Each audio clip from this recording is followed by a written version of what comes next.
diterima langsung oleh presiden kita pada waktu itu, Presiden Jokowi, dari Pangeran MBS Muhammad bin Salman.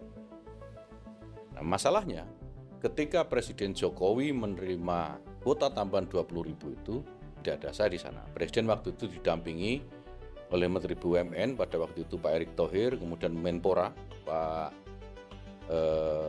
Dito, lalu ada Mensesnek dan Menseskap kalau saya tidak salah.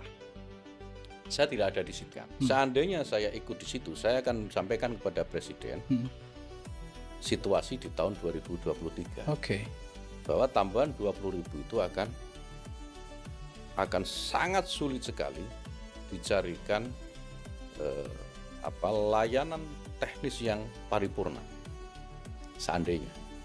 Faktanya bahwa ketika Presiden Jokowi menerima tambahan kuota itu, saya tidak ada di situ, sehingga saya tidak bisa memberikan pertimbangan. Dan terus terang saya agak kaget ketika Presiden Jokowi mengumumkan mendapatkan tambahan kuota 20.000 itu, yang ada dalam pikiran saya itu selain bagaimana menyiapkan hal teknisnya, sementara 8.000 tahun 2023 saja seperti itu kacaunya gitu ya. Yang saya pikir adalah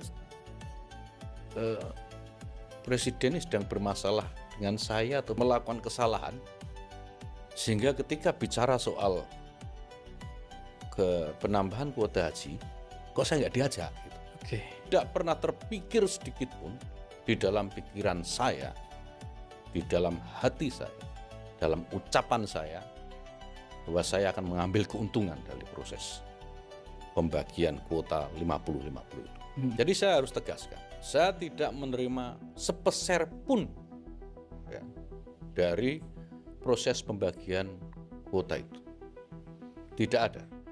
Baik itu untuk diri saya pribadi, untuk Jam'iyah Nahdlatul Ulama maupun Ansor yang pada waktu itu masih saya pimpin. Tidak ada. Sekali lagi, saya tidak pernah berpikir soal keuntungan, saya tidak pernah berpikir soal uang. Yang saya pikirkan yang utama dan pertama adalah hifdzun nafas.